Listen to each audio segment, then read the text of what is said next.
Hey everybody, Bob, Trade Genius, the 26th of April. And I'm going to do something a little bit different tonight. I want to show you basically a chart. I think weekly is good. I'm going to go through some of the charts and show you what I think is going to happen between now and the end of 2023. And that I think is when we'll be probably in the depths of a recession or pulling out of one and we're definitely going to have a stock market correction of epic proportions. So in 2019, we had this is where the move started. And so for those who are listening and can't see, this is when I have the NASDAQ up. And it's about NASDAQ 6,000. And right now, the NASDAQ basically topped out of over 16K. Right now, it's about 13.2. And inside of that, we had the 2020, sell off with the COVID.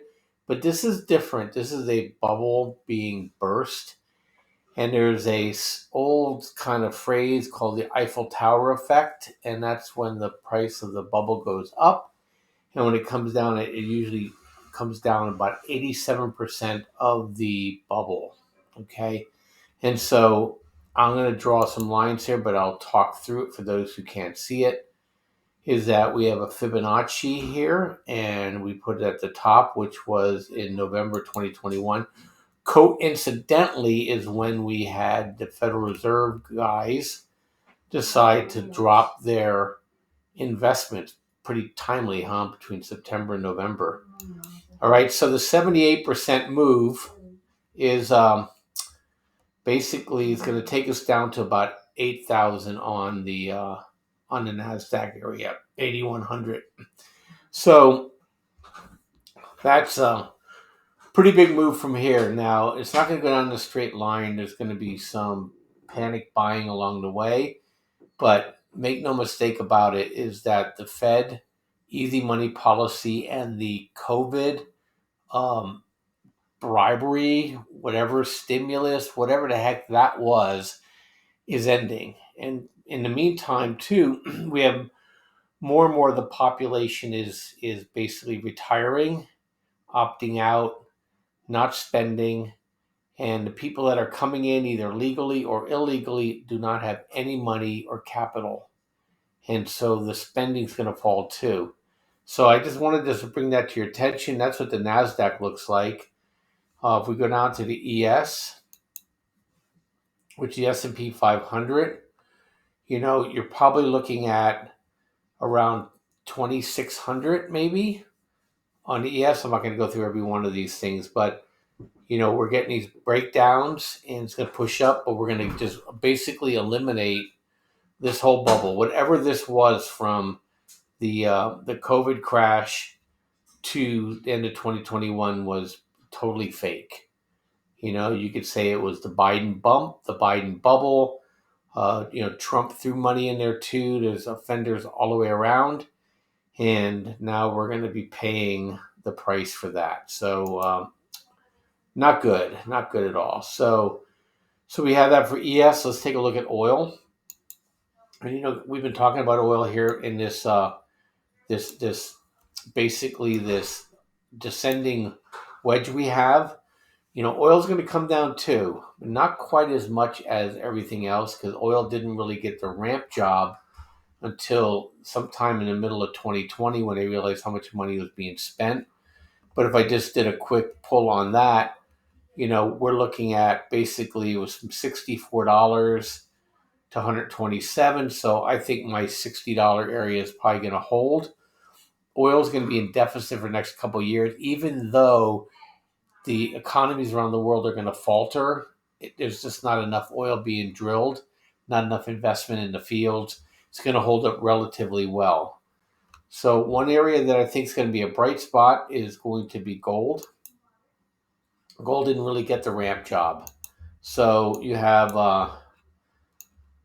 basically now it's forming a double top cup and handle.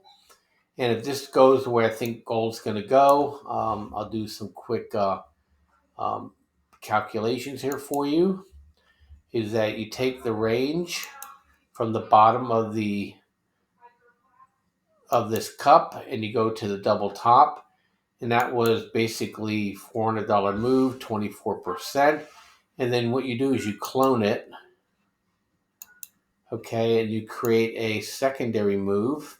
And when you do that, you're pushing gold all the way up another $400, which would get us to about $2,500. I think that's a fair assessment. Maybe a smidge less here because I have to drop that in there perfectly.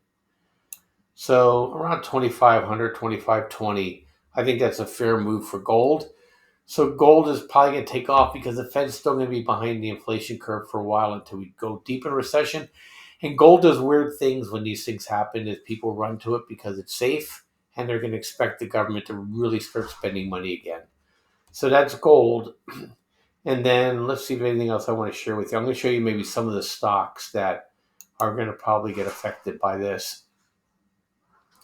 And this is probably take your breath away a little bit. I think Apple is a classic here. So you have Apple up here at basically topped at 180, and in 2019 Apple bottomed at 40. So we're probably looking at Apple here, basically 140, 80% of 140 is about 120 points down from here, from 180. So you're looking at probably $60. Probably touches COVID low again. And Apple has a number of different issues facing it too, because where their supply chain is located as well. Pretty scary, pretty scary, pretty scary. And then we obviously talked about the high price to sale companies. So that's my view on it tonight. In the market, we had Monday was a blast off. They took that whole thing back plus. Okay, Google reported, Microsoft reported. Both of them missed, but Microsoft was up after the conference call. Google climbed back a lot of it. I'm expecting some sort of rally here between now and the Fed meeting. And after the Fed meeting, I'm expecting a pretty big rally. So we're just so stretched on the hedging of this. And I think with some of the economic data now softening around freight and around home sales and around the supply chain issues in China, I think the Fed's going to be a little bit more cautious. And my bold prediction, you guys can laugh at me in July, is that May we're going to get a rate increase. June they may follow up with one, but I think then we're done. Okay, none of these 10 increases. We'll be in a recession by fall if they keep jamming up interest rates. TLT is already starting to move higher, which we have a position in. And that means the 10-year to 20-year rates, the longer bonds are starting to say enough. We think we've topped. So anyway, thanks for listening. I'll catch you guys tomorrow. And today is the 26th of April. Bye-bye.